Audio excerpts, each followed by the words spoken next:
of Pakistan. Assalamualaikum, good morning, subha bakhair.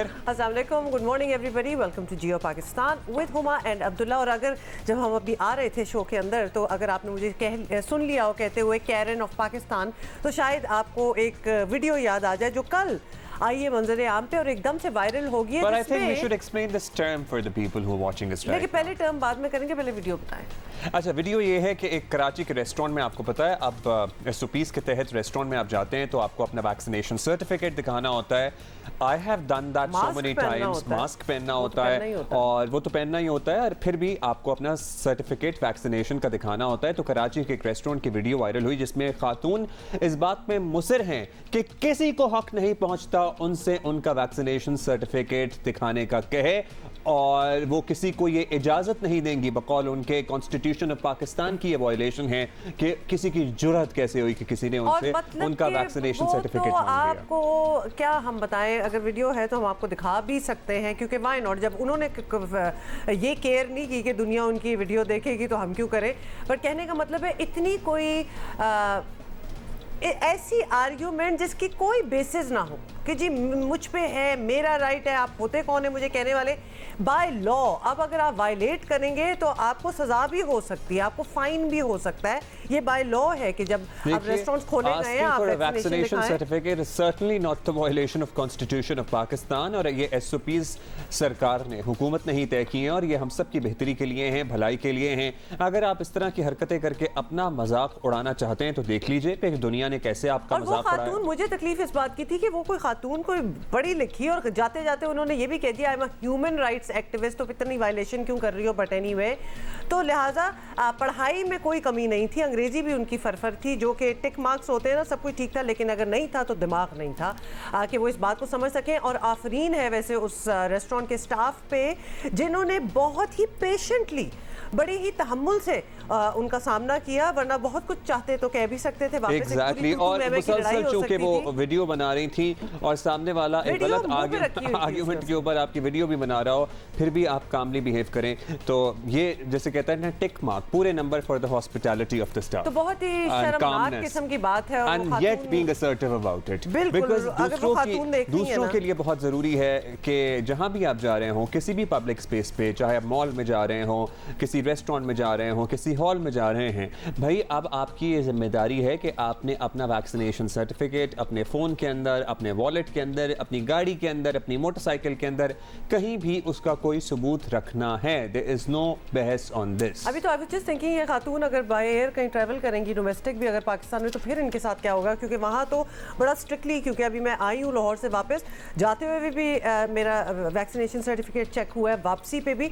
मतलब कोई चक्कर ही नहीं है अगर आप वैक्सीनेटेड नहीं है और आप जहाज़ में बैठ जाएं. साथ साथ ये भी बता दें उन खातून के लिए भी और बाकी भी लोगों के लिए कि कोविड इज़ हेयर. मतलब बहुत हमारे नंबर्स कम हुए हैं लेकिन अगर आप जैसे लोग फिर भी वायलेशंस करेंगे तो ये नंबर्स ऊपर भी जा सकते हैं. 26 अफराद हाँ जी इंतकाल कर गए हैं और इस बारे में हम मज़ीद तफसील भी देंगे. 1.9% positivity rate, which is a great news.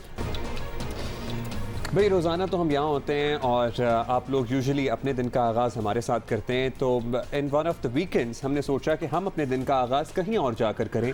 तो हम पहुँच गए गवर्नर्स हाउस. गवर्नर सिंह ने हमें इनवाइट किया, हम पहुँच गए. आपको पता है हमें तो एक इनविटेशन चाहिए होती है, हम पहुँच जाते होते हैं. और फिर हमने जो गप्पें लगाई और बड़ा ही ज़बरदस्त किस्म का एक टूर लिया, वो हम आपको दिखाएंगे. लेकिन उससे पहले कुछ और बातें हैं जो उससे पहले हमने आपको बताना यह है कि नैब ऑर्डिनेंस के नफाज के बाद हुकूमत को शदीद तनकीद का सामना है. हर तरफ से आवाज़ें उठ रही हैं और इल्ज़ामात लग रहे हैं. और ये भी लगाया जा रहा है इल्ज़ाम कि जनाब हुकूमत के अपने जो मुबैना स्कैंडल्स हैं अब नैब उनकी तहकीकात नहीं कर सकता क्योंकि बड़ी चालाकी के साथ इस तरह की तरामीम लाई गई हैं इस ऑर्डिनेंस के तहत जिसमें काबीना कमेटियाँ, उनकी सब कमेटियों में होने वाले फैसलों को नैब अब नहीं छेड़ सकेगा.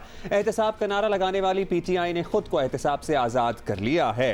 अपोजिशन खुसूसन नून लीग शिद्दत से ऑर्डिनेंस की मुखालफत कर रही है. सीनियर लीगी रहनुमा शाहिद खाकान ने नैब ऑर्डिनेंस को अदलिया पर हमला और एहसन इकबाल ने इसे मदर ऑफ NRO करार दिया है.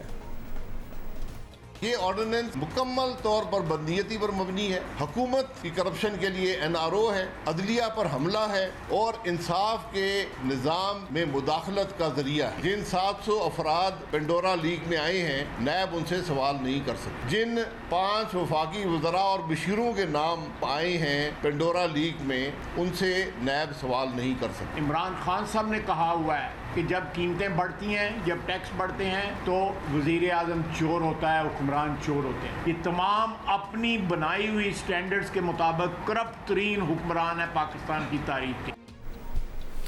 और आपको बताएं कि वज़ीर इत्तलात फवाद चौधरी का इसरार है नैब ऑर्डिनेंस में वही कुछ है जो अपोजिशन ने तजावीज़ दी थी। अगर किसी को कोई एतराज़ है तो पार्लियामेंट से रब्ता करें।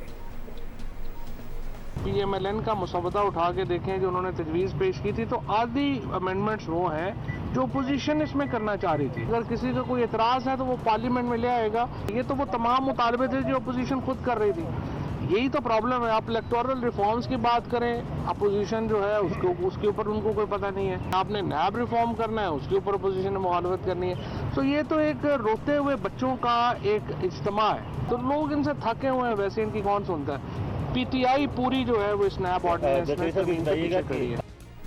हालांकि यही वज़रा पहले अपोजिशन की तजावीज़ को NRO के लिए कोशिशें करार देते रहे हैं। वज़ीर मुमलिकत बराए इत्तलात फारूक हबीब ने भी अपोजिशन को चैलेंज दे दिया है कि वो इसे चैलेंज करे। मुशावरत का बहुत शौक है, पूरा का पूरा टब्बर चोर है और उनसे पूछें कि आपका तफ्तीशी कौन सा लगाना है। ये आपकी फरमाइश जस्टिस रिटायर्ड कयूम ने पूरी की थी। हमारा मुतमन्ना नज़र नैब के निज़ाम को मजीद फाल करना है। जो ये लोग बातें करते हैं कि जी चीनी स्कैंडल को NRO दे दिया, आटा स्कैंडल को NRO दे दिया, आपको जो है वो ये स्कैंडल तो बड़े नजर आते हैं। आप किसी एक स्कैंडल को लें और उठा के किसी इदारे पे चले जाएं। वो काला तिलिस्मी कोट कहाँ है जो नवाज शरीफ पहन के मेमो गेट के ऊपर गए थे। वज़ीर आला सिंध भी नैब ऑर्डिनेंस से नाखुश हैं। कहते हैं पार्लियामान को बाईपास करके कवानीन बनाए गए तो नहीं मानेंगे। हम बिल्कुल क्लियर पाकिस्तान पीपल्स पार्टी की पॉलिसी है। चेयरमैन बिलावल भुट्टो जरदारी साहब कह चुके हैं कि ऐसे कवानीन जिससे अवाम को कोई फ़ायदा नहीं, नुकसान हो और पार्लियामेंट को बाईपास करके लाए जाएं, उनको हम बिल्कुल सपोर्ट करेंगे। लेकिन मुराद अली शाह से ऑर्डिनेंस को चैलेंज करने के हवाले से सवाल हुआ तो जवाब गोल कर गए। सिर्फ पीपल्स पार्टी ही नहीं, नून लीग भी ऑर्डिनेंस को अदालत में चैलेंज करने के बारे में हिचकिचाहट का शिकार है। राना सनाउल्लाह क्या कहते हैं, ये भी सुन लीजिए जरा। चैलेंज के मतलब जो है वो एक राय में थोड़ा फ़र्क है कि इसको हम जो है वो पार्लियामेंट में रोकें और पार्लियामेंट के बाहर इसको सियासी तौर पे जो है वो इसके ख़िलाफ़ जदोजहद की जाए और इसको रोका जाए।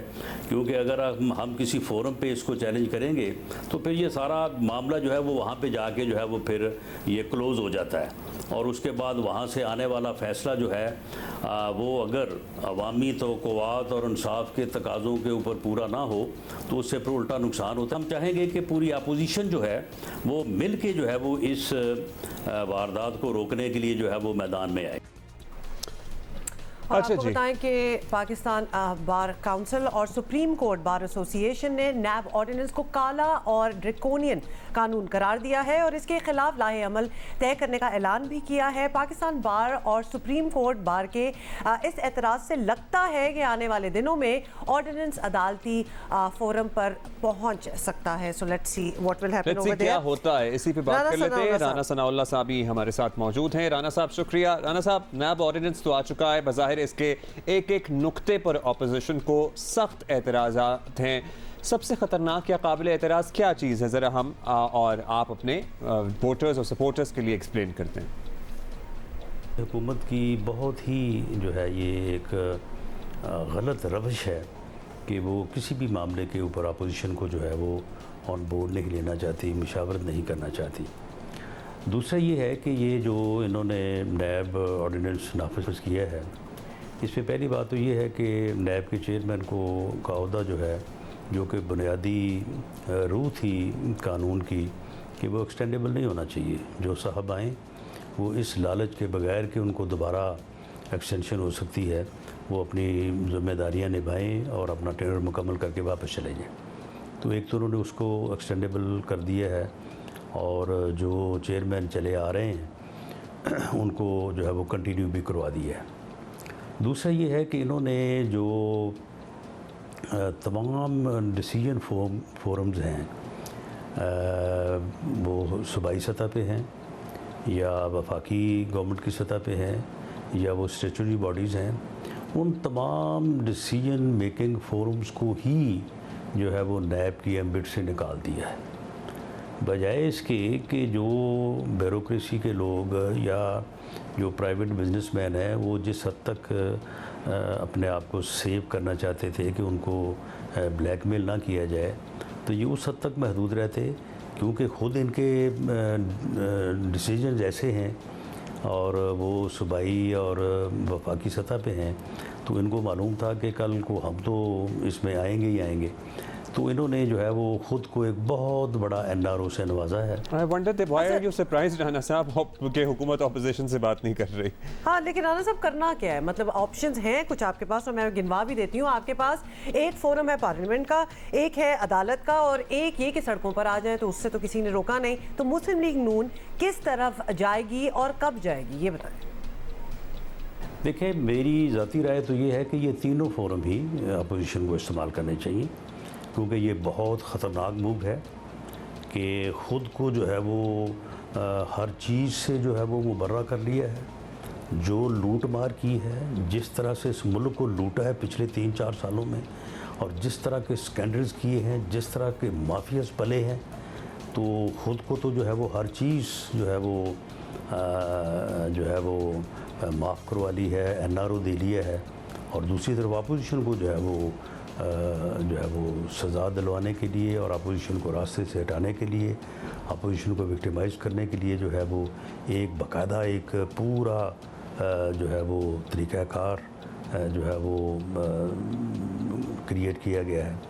तो इसके लिए जद्दोजहद जो है वो सड़क पे भी होनी चाहिए, पार्लियामेंट के अंदर भी होनी चाहिए, और अदालती जो फोरम है उस पे भी जो है वो बड़ी एहतियात के साथ और बहुत ही जो इन चीज़ों को कॉन्स्टिट्यूशनल माहिरीन हैं तो उनके साथ मशवरा करने के साथ ये तीनों फोरम जो है इनको बुरुएकार लाना चाहिए। थैंक यू राना सनाउल्लाह साहब। लेट्स सी, आपने तो कह दिया कि अपोजिशन को तीनों फोरम्स इस्तेमाल करने चाहिए, यानी कि आवाम के दरमियान सड़कों पर भी जाके एहतजाज करना चाहिए, अदालत से भी रुजू करना चाहिए और पार्लियामेंट में भी आवाज़ उठानी चाहिए। लेट्स सी ये कब किया जाता है और कौन कौन सी जमात इसमें हमें सर फहरिस्त नजर आती है, अपोजिशन की कौन सी जमात। अभी हम आगे बढ़ेंगे और कल परसों कुछ दिन पहले हमने क्या किया जी, हमारे पास एक इनविटेशन थी गवर्नर सिंध की और हम पहुंच गए। एक तो हमें बड़ा शौक था कि हम उनसे मिलें और उनसे बातें करें, और दूसरा हम एक्चुअली गवर्नर हाउस भी देखना चाहते थे, and he was very kind enough to show us around himself. तो एक गाइडेड टूर भी हमारा हो गया। तो जो पहले हमारी बातें हुई वो तो हम बता दें, लेकिन आपके लिए इंटरेस्टिंग बिट यहाँ पे टीजर के तौर पे छोड़ जाएंगे कि इन द नेक्स्ट आवर हम आपको वो जगह भी दिखाएंगे जहाँ पे बतौर गवर्नर जनरल पाकिस्तान कायद-ए-आज़म मोहम्मद अली जिन्ना ने हलफ उठाया। यही गवर्नर हाउस कराची है जहाँ पर ये तकरीब हुई, वो स्पॉट भी मौजूद है। फिर इसमें कायद-ए-आज़म का जो ऑफिस था, वर्क प्लेस था, वो कमरा भी उसी तरह उसी शेप में इंटैक्ट रखा गया है। फिर और बहुत सी नायाब चीज़ें इस गवर्नर हाउस में मौजूद हैं जो हम आपको दिखाएंगे, but you would have to wait for that. अभी हमने जो गपशप की है उसका पार्ट जरा शेयर पहले वो देख लेते हैं। भाई हमें यकीन है, इनफैक्ट हमें उम्मीद ज़्यादा है कि आपके दिन का आगाज़ तो हमारे साथ होता है। रोज़ाना लोग ऑफिस जाते हुए, स्कूल जाते हुए, काम काज करते हुए हमें देखते हैं, लेकिन हमने सोचा हम एक दिन कहीं और जाएं और किसी और के साथ अपने दिन का आगाज और करें। कहीं और नहीं, बड़ी स्पेशल जगह। तो we thought that it is our turn now to get out of the studio. We are here at governor house Karachi. Governor Sindh Imran Ismail sahab से हम मुलाकात करेंगे, कुछ सियासी, बहुत सी गैर सियासी बातें करेंगे और ज़्यादा गैर सियासी बातें करेंगे, बिकॉज ये जगह जो है, ये जो बिल्डिंग है, ये इतनी हिस्टोरिक है कि हम साथ साथ आपको ये भी दिखाना चाहते हैं। इनफैक्ट गवर्नर साहब ने हमें ऑफर की है कि वो हमें खुद दिखाएंगे और बताएंगे about this historic building. So let's talk to him, let's meet him, let's take a tour of the governor's house. Very historic building, but this is not as old as Governor House Lahore. बिल्कुल बिल्कुल। So हम इसकी exact history भी पता कर लेंगे और I guess we almost. Assalamu alaikum sir. Good morning. Good morning. कैसे हैं आप? And thank you so much for having us. Lovely. Humai. Thank you. हमें बहुत अच्छा लगा कि आपने हमें दावत दी कि हम आपके साथ ब्रेकफास्ट करें। मैंने तो एम ही कह दिया था, आप लोग सीरियसली हो गए। हम अक्सर एम कोई सीरियसली ले लेते होते हैं, but thank you for having us. Welcome. तो this is a grand building जो कि हमने अभी वादा भी किया अपने व्यूअर्स को कि आपने थोड़ा सा हमें दिखाएंगे हिस्सा। तो एक दो सवाल जो कि we thought that we are sitting here, Abdullah का बड़ा इंटरेस्टिंग सवाल था। वैसे ही सवाल मेरे जहन में आया भाई, बचपन से हमसे भी लोगों ने पूछा कि आप क्या बनना चाहते हैं। आपने कभी सोचा था that you would and up being a politician, और चले सियासत में आ भी गए, 93 से आप इमरान खान साहब के साथ हैं। उस वक्त कभी सोचा था कि हाँ one day I would be governor Sindh और I would be at some such important position? नहीं, ऐसा तो नहीं सोचा था, लेकिन ख्वाहिश थी दिल में। पॉलिटिक्स का जो कहते हैं ना कीड़ा, वो बचपन से था। तो स्कूल में भी मैं डिबेट्स में भी हिस्सा लेता था, कोई छोटे मोटे इलेक्शन हो उसमें भी हिस्सा लेता था, फिर कॉलेज यूनिवर्सिटी में भी करते रहे। फिर लुकिंग एट इमरान खान, जिस तरह वो शौकत खान के लिए काम कर, ज़ाहिर है ही वाज अ हीरो। वो भी मैं आपको बताऊंगा मेरी मुलाकात कैसे हुई थी, इट वाज वेरी इंटरेस्टिंग।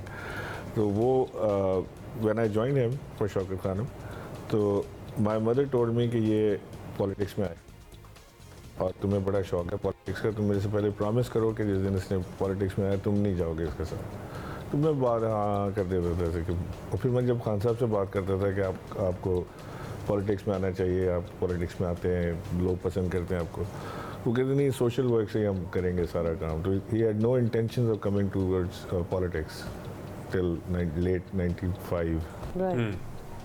नहीं, लेकिन ये मुझे बड़ा इंटरेस्टिंग लगा है। कितनी अजीब बात लगती है, बहुत ज़्यादा। लेकिन ये पॉलिटिक्स में जो इंसान आता है वो एक तो आप कह रहे हैं ना बचपन से एक शौक भी था, लेकिन कन्विक्शन है कि किसके साथ जाना है या किसकी बात पे भरोसा है। Was it that strong conviction कि आप खान साहब के despite what your mother said कि पॉलिटिक्स में नहीं जाना? नहीं, देखो जब हमने ज्वाइन किया ना खान साहब को, जब पहला इलेक्शन हुआ 96, बड़ी पार्टी की बहुत पॉपुलैरिटी बहुत ज़बरदस्त, इमेंस पॉपुलैरिटी। लेकिन जैसे ही इलेक्शन हुआ 97 का and we lost all seats, तो party came down to zero और माइनस, बहुत ही 4-5 लोग रह गए थे। बाकी तो जो हमारी कोर टीम थी वो भी छोड़ गए थे, सब डंप कर गए थे। सब ने कहा जी कुछ नहीं होना इसका, इमरान खान का कुछ नहीं होना, इसकी सियासत में कोई नहीं चलेगी। तो वो that was the most difficult period कि उस वक्त यकीन करो कि मैं अगर कोई शादी में जाते हुए ना घबराता था कि मैं वहाँ जाऊँगा, वहाँ मेरा मजाक उड़ाएंगे लोग। वो क्या करते थे कि टेबल पे बिठाया, बोला हाँ भाई आप बताओ कब आ रही है तुम्हारी पार्टी इक़्तिदार में, मजाक बिल्कुल। Out table of 10 out 8 people would laugh. अच्छा बताओ भाई इमरान खान का क्या प्रोग्राम है, कैसे चेंज लाएगा, तो बाकी सब हंसते थे। और हम किसी को जाते थे ज्वाइन कराने के लिए तो वो भी मजाक उड़ाते थे कि तुम्हारा नहीं होना। बड़ी कंसिस्टेंसी चाहिए। वैसे खान साहब का अपना सफ़र भी इन बातों से सुन के और इन बातों के बारे में जब आपको मालूम हो तो अंदाज़ा होता है, इदराक होता है आपको कि भाई कितनी स्ट्रगल उन्होंने किया है। नहीं, नेवर गिव अप। लेकिन खान साहब की डिटर्मिनेशन और स्ट्रगल, ओ माय गॉड, मैंने ज़िंदगी में देखा है कि कभी भी उन्होंने आसान रास्ता ढूंढने की कोशिश नहीं की, बिकॉज वो he is a firm believer कि आसान रास्ता कोई अल्लाह ने रखा ही नहीं है। आपको जेन्युइनली ये लगता था कि कभी आ जाएगी पार्टी इक़्तिदार में? यार आया ना आया, मुझे एक चीज़ का पूरा 100% भरोसा था और है कि अगर पाकिस्तान के साथ कोई बड़ा सिंसियरली एफर्ट कर रहा है, कोशिश कर रहा है अपनी ज़ात से हट के, अपने बच्चों की ज़ात से हट के, अपने ख़ानदान से हट के, पैसे से हट के, वो Imran Khan. I still believe कि वो गलती हो सकती है उनसे, लेकिन वो बेईमान नहीं है। कि he is genuinely concerned. Genuinely concerned. चलिए हम जरा we'll take a round as well. This is becoming too political और हमने वादा अपने व्यूअर्स से ये किया हुआ था कि गवर्नर साहब हमें कुछ दिखाएंगे भी governor house. This is my first time as well, तो बड़ी क्यूरियोसिटी है सर। चलें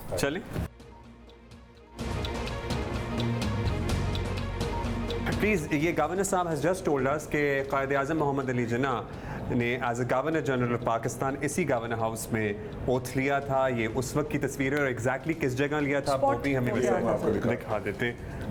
हाँ आ जाए, पहले देख लेते हैं because we are around this area.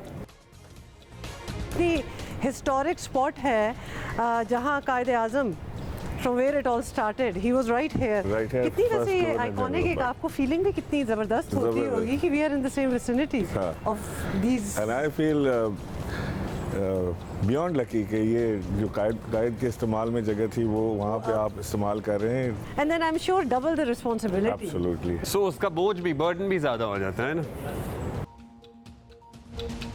अच्छा, this is not as old as Lahore's Governor House. No, This was no. built in like They started building this in 1939 and they completed it in 1941. 41. So इतनी शानदार. And I think उस वक्त इसके ऊपर कोई पैसे लगे थे, कोई 6-7 लाख रुपए में ये बनी ओह थी. माय गॉड, ये कितनी अनथिंकेबल बात लगती है, 6-7 लाख रुपए. अच्छा, ये पिक्चर्स भी आप देखते जाए ना, ये सारे these are not very common pictures that you will find everywhere. So these are Very unique pictures. अच्छा, this is the office premises building. ये This is residential the area office. नहीं जी है. नहीं. So यहाँ पे आपका स्टाफ और आपका अपना ऑफिस, अपनी मीटिंग्स इसी कॉम्पाउंड में ज़्यादातर होती हैं. जी, ये यहाँ हमारा आपको दिखाता हूँ कॉन्फ्रेंस रूम है. सही. बस वहाँ तक हम उसको यूज़ करते हैं. बाकी ये ब्लॉक हमने कायदे आज़म का वो इसी तरह रखा हुआ.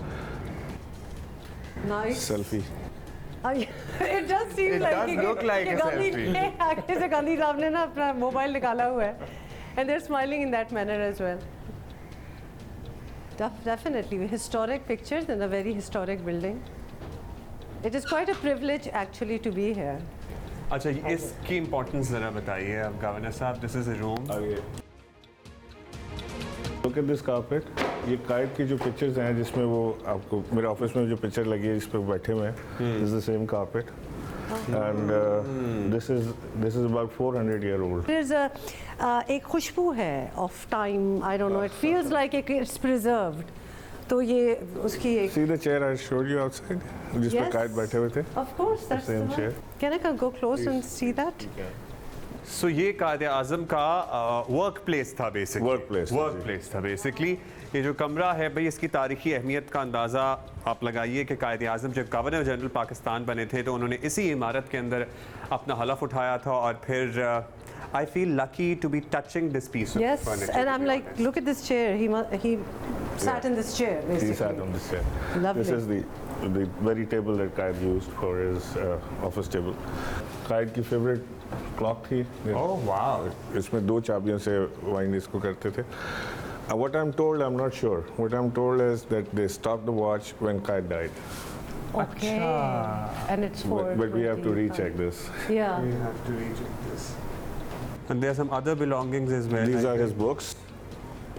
और एक दफ़ा फिर आपको रिमाइंड कराएं, आज 8 अक्टूबर है. बलूचिस्तान के ज़िला हरनाई में आने वाले ज़ल्ज़ले ने आज से ठीक 16 बरस पहले खैबर पख्तूनख्वा और आज़ाद कश्मीर में आने वाले क़यामत खेज़ ज़ल्ज़ले के ज़ख्म ताज़ा कर दिए. इंडीड. और आज ही के दिन 73,000 से ज़ायद कीमती जानें ज़ाया हुई थीं. गुज़श्ता रोज़ पहले हरनाई में 5.9 शिद्दत के ज़िलज़ले से 20 अफराद जाँ बहक और 300 से ज़ायद ज़ख्मी हुए. मुतासरा इलाक़ों में इमदादी कार्रवाइयाँ जारी हैं. पहाड़ी इलाका होने की वजह से इमदादी कामों में सर्टनली मुश्किलात का सामना भी है. और दोबारा से हम रिविजिट करें अगर 8 अक्टूबर 2005, क्योंकि आज भी 8 अक्टूबर है, तो इस क़यामत के ज़लज़ले को 16 बरस मुकम्मल होने के बाद भी कुदरती आफात से निपटने के लिए इंतज़ामी सलाहियतें हमारे पास नाकाफ़ी हैं. हर दफ़ा कोई ना कोई हादसा, कोई सानहा होता है तो हम यही बहस कर रहे होते हैं कि भाई how equipped we should be. उतने नहीं हैं हम लोग इक्विप्ड. अच्छा जी, इसी पे सबसे पहले हरनाई से अपडेट लेते हैं कि अभी वहाँ क्या सूरत हाल है. जिन लोगों के घर वगैरह गिरे थे उन्होंने रात अपने रिश्तेदारों की यहाँ गुजारी, दोस्तों की यहाँ गुजारी. अब क्या इंतज़ाम है, क्या हुकूमत उनकी मदद कर रही है उनके घर दोबारा बनाने में? सलमान अशरफ बल्कि हमारे साथ हैं, हमारे reporter, and he is present in Harnai right now. Salman, बताइएगा कि क्या लेटेस्ट है आपके पास. और कल तक तो हम रेस्क्यू ऑपरेशंस की बात कर रहे थे, फिर कुछ रिहेबिलिटेशन की बात स्टार्ट हुई है या नहीं? जी हुमा, इस वक्त सूरत हाल ये है कि हरनाई में मामूलात ज़िंदगी दोबारा मामूल पे आना शुरू हो गए हैं. आज जुमे के बावजूद बाज़ार खुल गए हैं. शहरियों की बड़ी तादाद जो कल डरी सहमी बैठी हुई थी, आज उन्होंने न सिर्फ ये कि अपनी दुकानें खोल रही हैं बल्कि अपने घरों का मलबा और दुकानों का मलबा हटाने का सिलसिला भी जारी है. चहल पहल देखी जा सकती है बाज़ार में. गुज़िश्ता रोज़ जब हम यहाँ पर इंटर हुए थे तो लोग काफ़ी खौफ और डर का शिकार थे. आज सूरत हाल ये है कि कम अज़ कम अपनी ज़िंदगी को आहिस्ता आहिस्ता मामूल की जानिब लाया जा. बात की हुकूमत की जानिब से नहीं इमदाद. तो जो इस वक्त सूरत हाल ये है कि रेस्क्यू और रिलीफ का काम जो है, पहले रेस्क्यू मुकम्मल हुआ, अब रिलीफ के हवाले से हुकूमत के बुलंदोबांग दावे हैं कि रिलीफ की जो एक्टिविटीज़ हैं उसे पूरा किया जा रहा है. लेकिन ग्राउंड पे लोग शिकायत करते नज़र आ रहे हैं. उनका कहना है कि उन्हें रिलीफ की इमदादी अशिया कोई नहीं दी गई. इसी तरह सर्वे और रिहेबिलिटेशन के हवाले से जो बातचीत है, लोग अपनी मदद आपके तहत कर रहे हैं। ज़िला इंतज़ामिया की जानिब से ऐलान किया गया, PDMA की जानिब से, और इवन कि कल जब वज़ीर आला बलूचिस्तान आए थे उन्होंने भी कहा था कि सर्वे किया जाएगा, लेकिन 24 घंटे के दौरान सर्वे शुरू नहीं हुआ। उम्मीद है कि आइंदा 24 से 48 घंटे में सर्वे का काम शुरू हो जाएगा। लेकिन एक जो मोहतात तखमीना बताया गया है कि 800 से 1000 मकानात को इससे नुकसान पहुँचा है। इसके अलावा दीगर अमलाक भी हैं, जिसके हवाले से सर्वे रिपोर्ट मुरतब की जाएगी। उसके बाद लोगों को इस हवाले से इमदाद फराहम की जाएगी। लेकिन सरेदस्त सूरत हाल ये है कि हर तरफ लोग दुहाई दे रहे हैं। रात भी लोग खुले आसमान तले बैठे हुए थे, किसी किस्म की उनको सपोर्ट नहीं दी गई। नहीं तो उनके लिए कोई मुतबादिल टेम्पररी इंतजाम भी नहीं है, कोई खैमा बस्ती, कोई टेंट, कोई स्कूल में इंतजाम कर दें, मतलब क्योंकि ये तो वैसे भी चीजें हैं कुछ देर चलेंगी, ये तो नहीं कि उनके घर 2 दिन में बन जाएंगे। It would take at least a month और मोर, तो उनको तो कोई जगह चाहिए।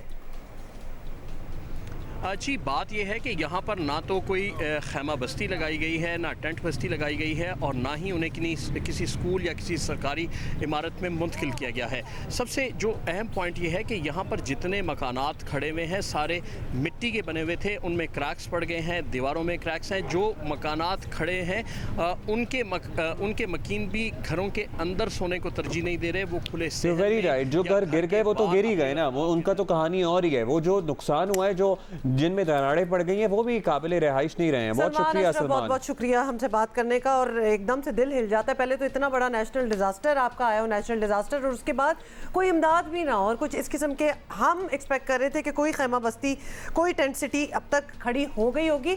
आपको बताएं कि नेशनल डिजास्टर मैनेजमेंट अथॉरिटी और हैंड्स पाकिस्तान समेत दीगर NGOs के ताउन से हर साल आज का जो दिन है 8 अक्टूबर को नेशनल डिजास्टर रेजिलियंस डे मनाया जाता है। बल्कि पिछले कई बरसों से हैंड्स फाउंडेशन कुदरती आफात से मुतासरा इलाकों की बहाली में अहम किरदार अदा कर रहे हैं। Chief executive hands foundation Tanveer Ahmed आज उन्होंने हमें ज्वाइन किया है। तनवीर साहब, अभी भी जब हम आज़ाद कश्मीर का दौरा करें, वहाँ पे कुछ लोगों से बात करें, बहुत सा काम हुआ है, लेकिन टिल डेट 16 बरस बाद भी वो बहुत से वादे जो किए गए थे वो पूरे नहीं हो सके। इनकी क्या वजूहात आपको नज़र आती हैं? जी बहुत शुक्रिया अब्दुल्ला और हुमा, पहले तो मुझे इनवाइट करने का।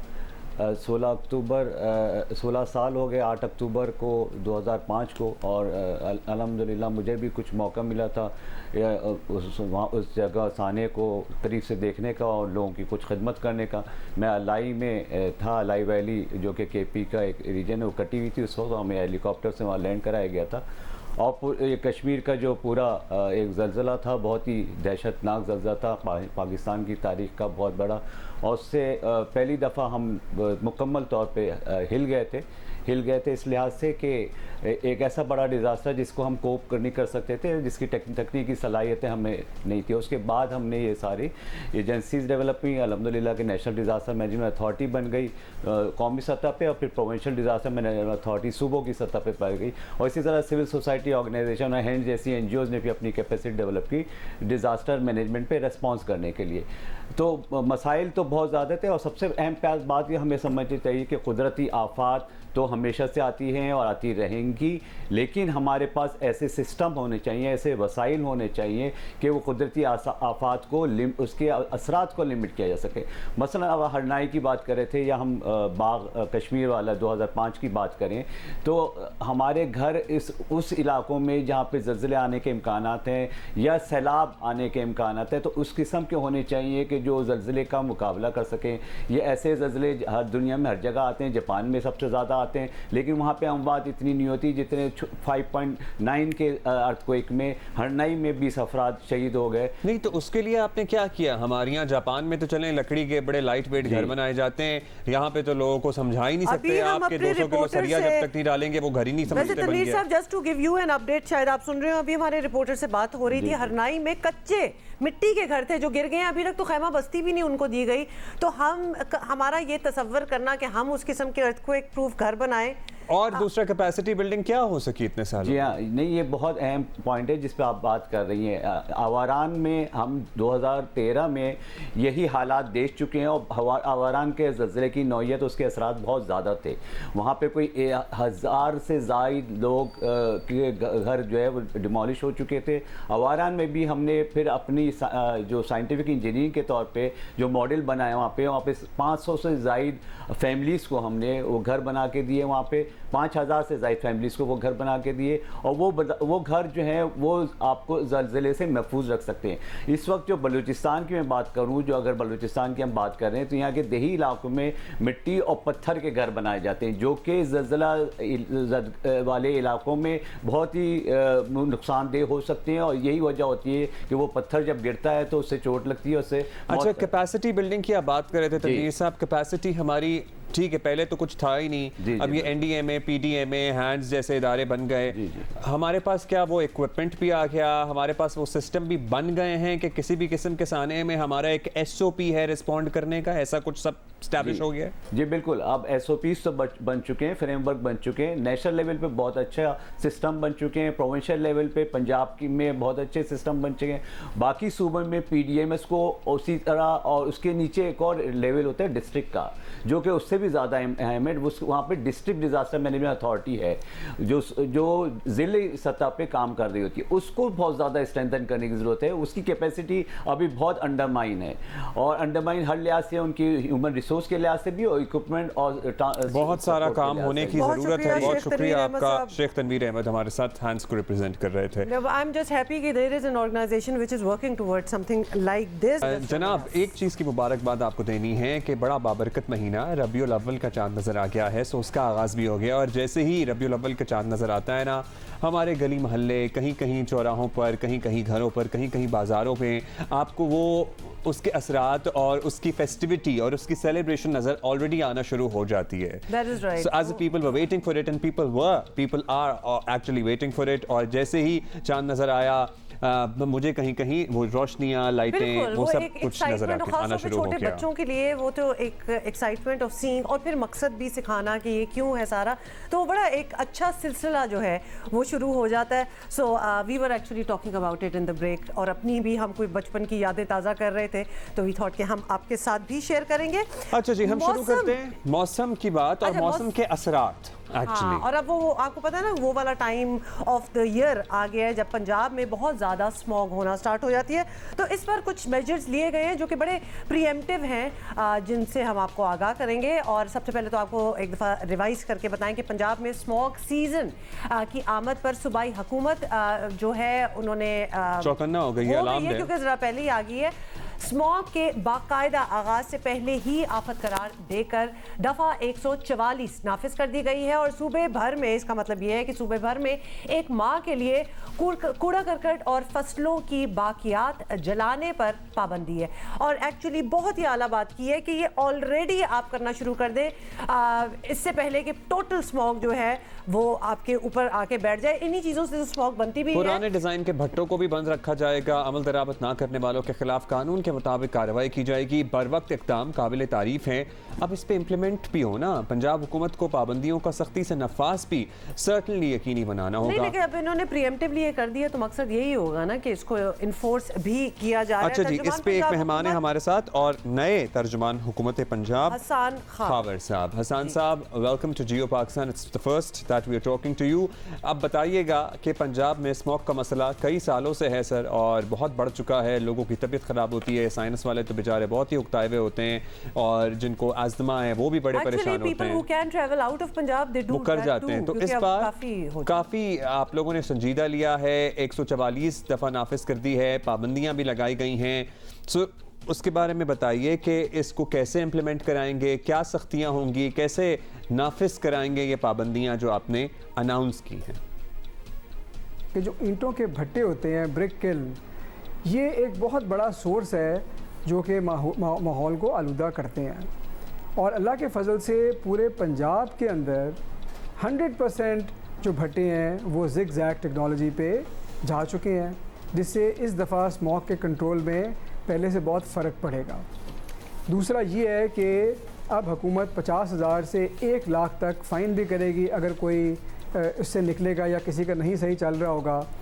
और तीसरा ये है कि हुकूमत ने एक ऐप बनाई है इसको रिपोर्ट करने के लिए। अगर किसी शख्स को कोई शिकायत होगी, उसको लगेगा कोई कानून को वायलेट कर रहा है, तो वो उस ऐप से आके रिपोर्ट करेगा और उसके बाद हुकूमत जो है ना उस पर फ़ौरन कार्रवाई करेगी। ज़राअत के अंदर जो सबसे बड़ी चीज़ है जिसमें ये हिस्टोरिकली होता रहा है वो है जी स्टबल बर्निंग, जब किसान जो हैं अपनी फसलों को जलाते हैं।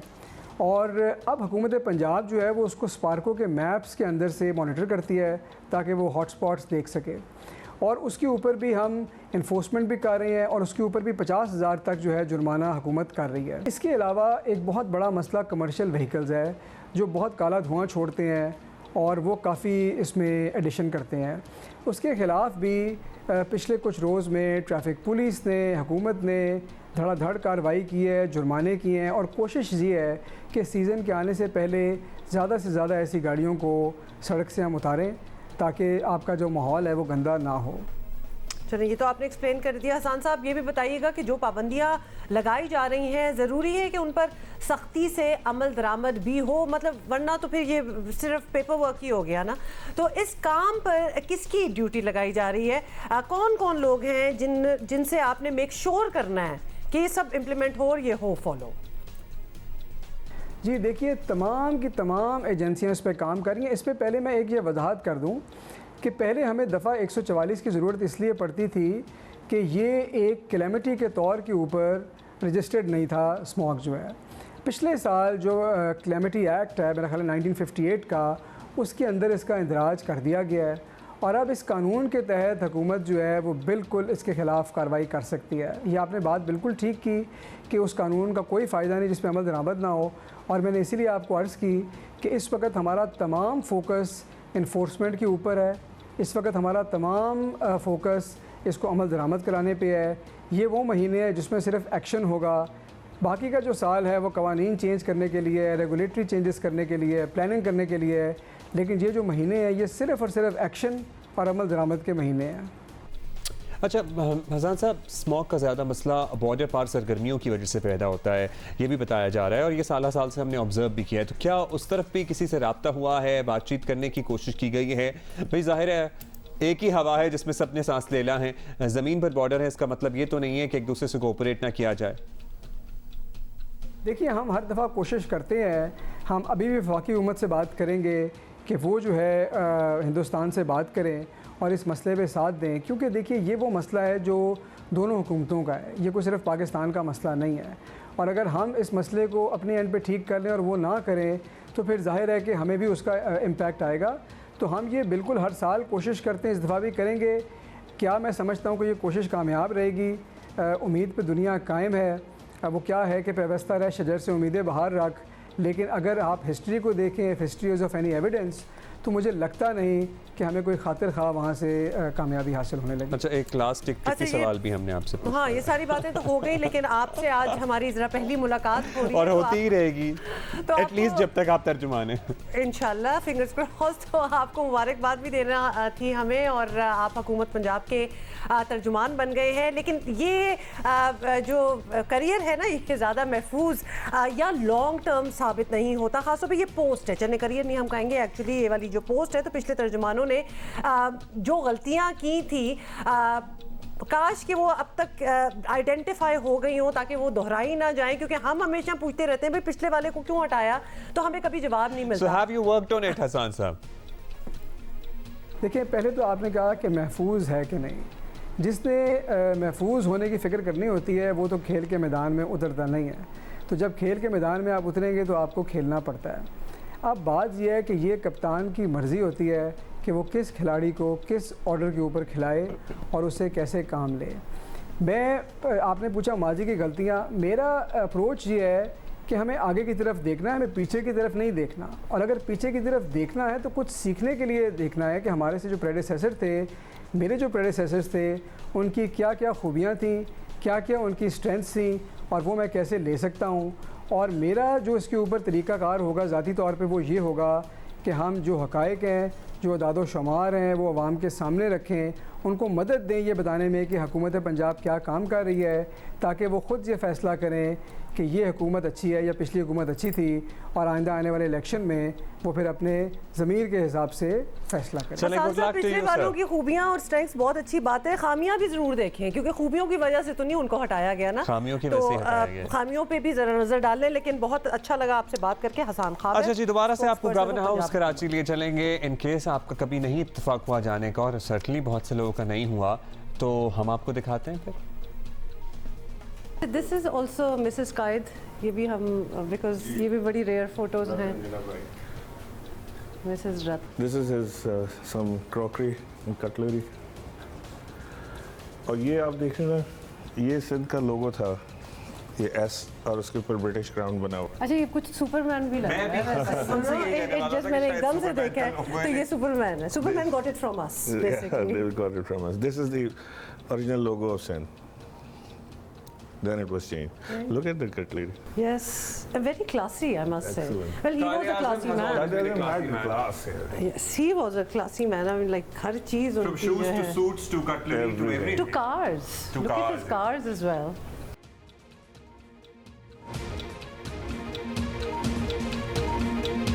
ये देखेंगे,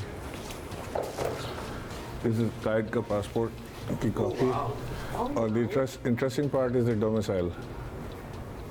India. England काट के इंडिया लिखा है उसमें।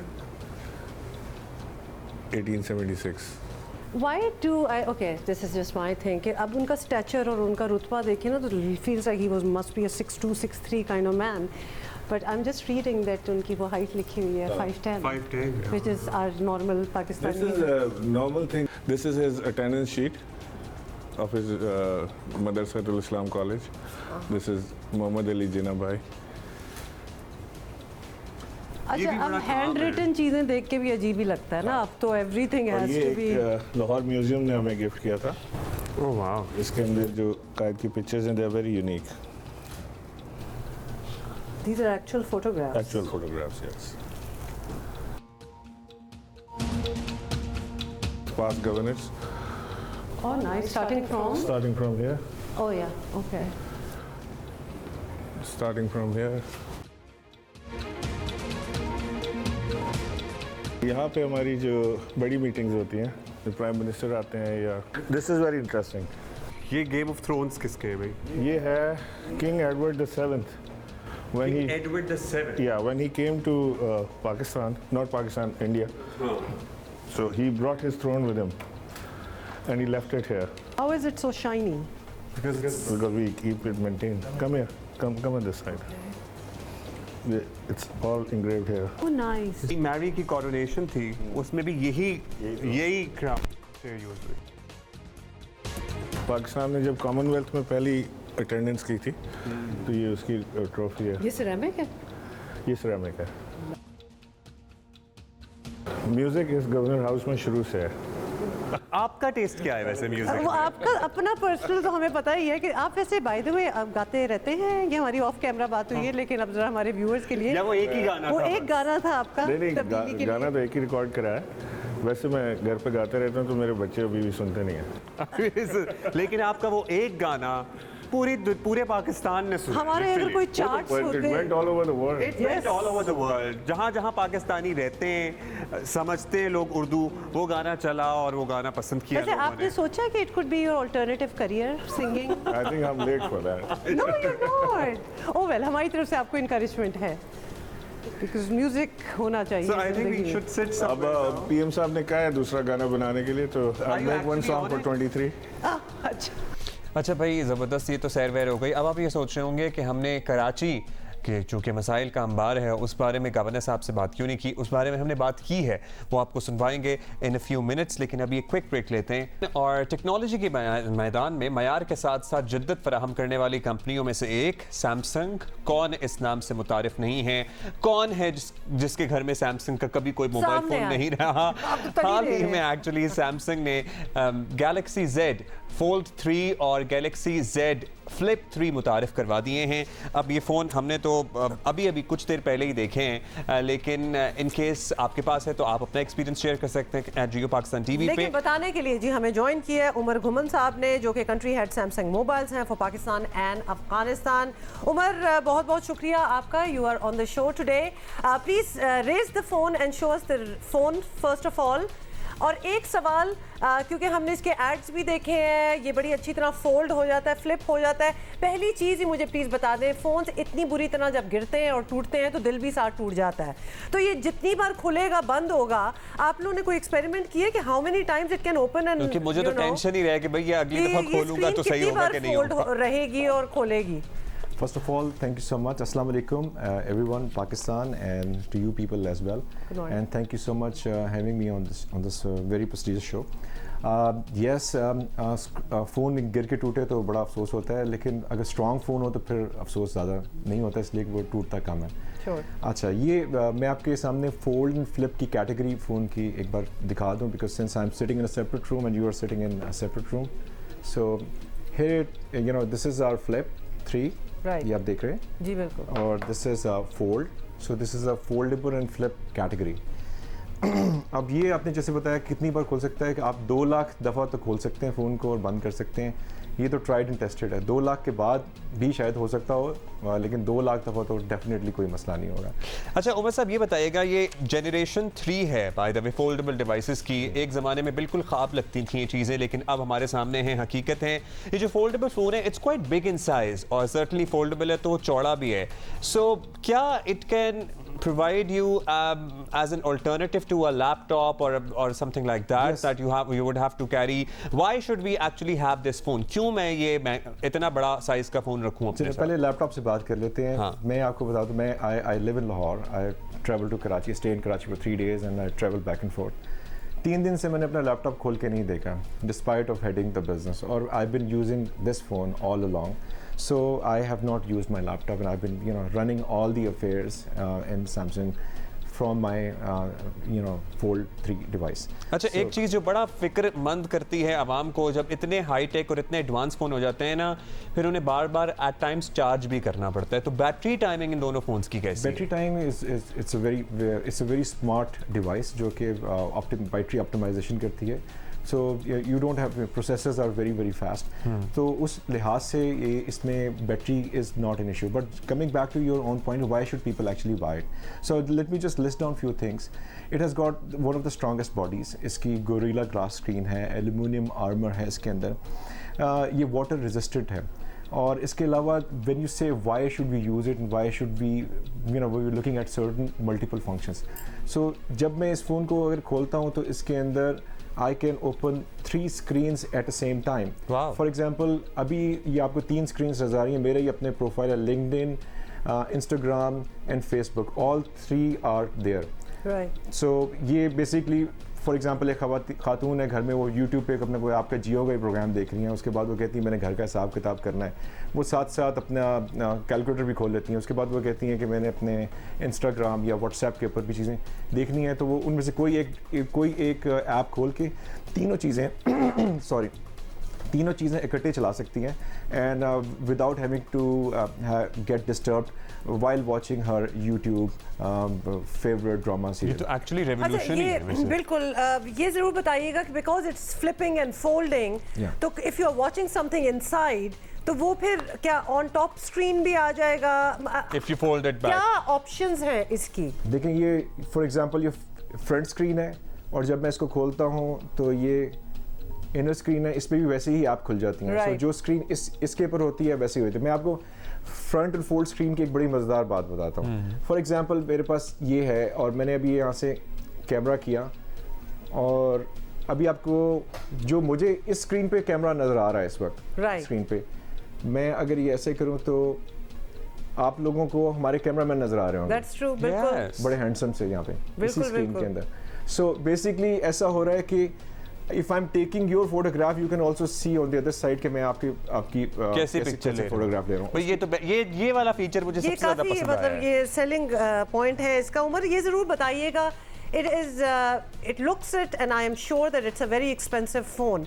So किन लोगों के लिए ये बेहतरीन साबित होगा? Target market एक तो obviously जिनको शौक है फ़ोन वगैरह का और obviously buying power भी है, but actually आप किसको recommend करेंगे कि even if you are not investing in any other technology, do get this phone? Ajay, first of all, I would like to say it's not expensive, it's valuable. So what kind of value do you drive out of it? It's good value for money, probably. It is extremely good value for money. So you don't have to invest in other devices. So if you are a vlogger, if you are a student, if you're a housewife, if you're a professional like myself, for all kind of fields, even if you are a TikToker in this day and age. Absolutely, absolutely. Anything you are doing and you have just one device, so you invest in it for the next 3 years, and then you forget doing anything. And this is a very strong one. By the way, आपने जैसे कहा screen अगर टूट जाती है तो यहाँ पे there is a very special discount to cover even screen आपकी अपनी गलती से टूटी है, वो हम इसको एक स्पेशल डिस्काउंट पे स्क्रीन रिप्लेसमेंट कर देते हैं, specially in Pakistan if you buy an official product in Pakistan. Secondly एक चीज़ और मैं बता दूं, आई नो कि आप कोई और फ़ोन भी यूज़ कर रहे होंगे एक्सपेंसिव. अगर आप ये फ़ोन ट्रेड इन एक्टिविटी हमने अभी कल से शुरू की है इन 5-6 सिटीज़ इन पाकिस्तान, लाहौर, कराची, मुल्तान, हमारे जो प्रीमियम आउटलेट्स हैं उस पर आप जाइए, वहाँ पे आप इसको अपना फ़ोन दीजिए. नहीं तो आप सैमसंग ही देना होगा या कुछ भी कंपनी का दे सकते हैं? कुछ भी कंपनी का दे सकते हैं. Oh nice, wonderful. चलें इस पे तो हम आपसे जरा ऑफ एयर भी बात करते हैं फिर. मैं तो चाह रहा हूँ आप लोगों से बात हो. हाँ, मेरी बात सुनिए. एंकर्स हैं, वैसे भी खरीद सकते हैं. ये इल्जाम है. एंकर जरूर है, उसके पीछे एडजेक्टिव आप मेरा ख्याल है तब्दील कर सकते हैं. उमर साहब मेरी बात सुने. लास्टली क्विकली, कैमरा बहुत मैटर करता है आजकल. यू नो सोशल मीडिया का ज़माना है, people love to take and upload their pictures. Camera quality और जो एक्सपेंसिव अदर ब्रांड्स हैं उनसे कंपैरेबल है, उनसे बेहतर है क्या? देखिए, Samsung is best in class. This is the best foldable device yet in Samsung category, अगर सैमसंग की अपनी इसमें देखा जाए. And we always bring in one of the best and most advanced phones in any category. So in this category, this is the most advanced phone. So you technology, quality, camera, performance, gaming, name a thing, you just don't have to worry about it. Just take it and invest it for the next 3 years and have a great life. Wonderful. Lovely. We're going to think about it certainly, and I'm sure जो हमारे viewers हैं वो भी बड़ा impressed हो गए होंगे, हम भी बड़े impressed हुए हैं. Thank you उमर घुमन साहब. Thank you उमर घुमन. और definitely भाई अगर फीचर्स वगैरह देखा जाए और हर चीज़ का दिल तो यही होता है ना, लेटेस्ट चीज़ पे जाएं. This is one for you. भाई कराची में आपको पता है मसाइल के अंबार हैं, और कराची के ये मसाइल अब के नहीं हैं. सालों के बाद ये सूरत हाल इस नहज पर पहुँची है. गवर्नर सिंध किसको एक्चुअली कराची के मसाइल बढ़ने का जिम्मेदार समझते हैं, हमने उनसे पूछा और उनका क्या कहना है ये भी सुन लीजिए. Sir, thank you for taking us around the beautiful building of the governors house. बड़ा अच्छा लग रहा है. लेकिन आपके लिए ज़ाहिर है this is a work place, बहुत भारी जिम्मेदारी है. फिर कराची शहर के, सिंध के इतने ज़्यादा मसाइल हैं. फिर सर्टनली PTI को लोगों ने वोट दिया, इस शहर को रिप्रेजेंट करती है PTI, उसका भी एक इमेंस प्रेशर होता है. व्हाट डू यू थिंक, आज कराची जिस भी हाल में है, और हाल तो अच्छा नहीं है, ये किसी से ढकी छुपी बात नहीं है, उसमें ज़्यादा हिस्सा किसका है? क्योंकि इस शहर ने बहुत सफ़र किया. पीपल्स पार्टी भी उसमें हिस्सेदार है, MQM भी उसमें हिस्सेदार है, PTI तो बिल्कुल ही एक लेटेस्ट फिनोमेना है. क्या समझते हैं इस शहर के साथ किसने सबसे ज़्यादा ज़्यादती? देखिए, सबसे पहले तो सबको अपनी ज़िम्मेदारी लेनी पड़ेगी. तो मैं अपनी ज़िम्मेदारी लेता हूँ कि मैंने पिछले 3 साल में जो कोशिश की कराची के लिए वो आपके सामने है. हमने ग्रीन लाइन ऑन कर दिया है, बिल्कुल ट्रायल रन उसके शुरू हो गए. KCR वज़ीर आज़म ने उसका सनदी बुनियाद रख दिया है. ML1 यहाँ पे आ रहा है, K4 के ज़रिए पानी लाने की कोशिश कर रहे हैं. बट प्राइम जिम्मेदारी जो है वो प्रोविंशियल गवर्नमेंट की होती है, क्योंकि 18th अमेंडमेंट के बाद आप एक सड़क भी नहीं बना सकते अनलेस कि आपको प्रोविंशियल गवर्नमेंट NOC दे उसकी. द सैड पार्ट इज़ कि जो राइवलरी है between the 2 political parties, which one is in federal PTI and other is People's Party in Sindh, उससे बहुत सारी चीज़ें सिंध बहुत सफ़र करता है. और mostly it is because of the attitude of People's Party, the provincial government. ये मैं आपसे इसलिए नहीं कह रहा कि मैं I belong to PTI, and मैं आपको इसका बाय एग्जांपल आपको लीड करता हूँ कि बंडल आइलैंड PM साहब ने अनाउंस किया. इट वाज अ सिटी जिससे सिंध को फ़ायदा होना था, जिसमें सिंध में 1.5 लाख नौकरियाँ मिलनी थी, जिसमें सिंध के अंदर तकरीबन एस्टिमेटेड अमाउंट $14 बिलियन की इन्वेस्टमेंट आनी थी. इसके अंदर यहाँ की कंस्ट्रक्शन कंपनीज ने चलना था, यहाँ का बिज़नेस प्रॉस्पर होना था. they didn't do it just because Prime Minister announced it. I don't see a reason, कोई एक रीज़न वो आज तक नहीं दे सके कि क्यों नहीं एक नया शहर बनना चाहिए. स्पेशल फंड्स पीएम साहब ने रिलीज़ किए अराउंड 3.2 बिलियन के, जिससे जो सड़कें नाले और वो सारी चीज़ें ठीक करने के लिए. We didn't get permission from People's Party government और वो फंड लैप्स होके वापस चले गए. वैसे 3 बड़े नाले तो ठीक हुए. नॉट दैट नाला, ये मैं गलियों की और मोहल्लों की बात कर रहा हूँ कि छोटे छोटे जो. अच्छा, वैसे to your own self, obviously Karachi इतना बड़ा शहर है, पूरे सिंध की तो चलो हम बात ना भी करें, क्या आपको लगता है इन मिरियड ऑफ प्रॉब्लम्स में से सबसे एक चीज़ जो कि वॉर फुटिंग पे अगर ठीक हो जाए तो हम उस डायरेक्शन में चल पड़ेंगे जहाँ बेहतरी हो? What's that one thing? सबसे पहले तो इतने बड़े कॉस्मोपॉलिटन सिटी के अंदर पानी नहीं है. आप पूरे पाकिस्तान में घूम के देख लें, कहीं पे भी टैंकर से पानी सप्लाई नहीं होता अलावा कराची के. सो यहाँ पर तो एक लूट मची हुई है. यहाँ पे जो ये जहाँ से बाउजर्स पानी भरते हैं, ये जगहें 10-10 लाख रुपए पर डे उनका कारोबार है ये. सो वो तो होने ही नहीं देते पानी. तो सबसे पहले तो हमें कराची को पानी देना है, नल के अंदर पानी आना चाहिए, टैप में पानी आना चाहिए. ग्रीन लाइन वैसे बाय द वे कोई डेट है आपके पास या आप कब वज़ीर आज़म से टाइम ले रहे हैं आप उसको इफ्तिताह के लिए? नहीं, मेरे पास अभी डेट्स लिए नहीं है कि अभी जो ड्राइवर्स हैं उनकी ट्रेनिंग लाहौर में तो हो गई है इनके ऊपर, but we want them to be trained इसी रूट के ऊपर, इन्हीं बसों के ऊपर. तो अभी वो उनकी ट्रेनिंग चल रही है. वैसे वी आर 95% रेडी उसको ऑन करने के लिए. हमारा ITS सिस्टम भी तैयार हो गया है. हमारा जो मॉनिटरिंग सिस्टम बड़ा खूबसूरत उसका बना है. वो हर बस के अंदर 5 कैमरे लगे हुए हैं. तो I'll take you for a ride someday. You have we can do that to believe it. Because we have been following it and we would love for it to just happen, You you know, have to see quickly. it to believe it. It's nothing less than any high standard European. I'm sure. अच्छा, lastly अब एक शिकवा जो कराची वाले eight times करते हैं वो ये कहते हैं भाई वज़ीर आज़म साहब आते हैं गवर्नर हाउस से होके चले जाते हैं, तो ज़रा कराची वालों से भी मुलाकात किया करें, ज़रा देखा करें जिस हल्के ने उन्हें वोट दिया उसमें भी ज़रा कभी चक्कर लगा लें.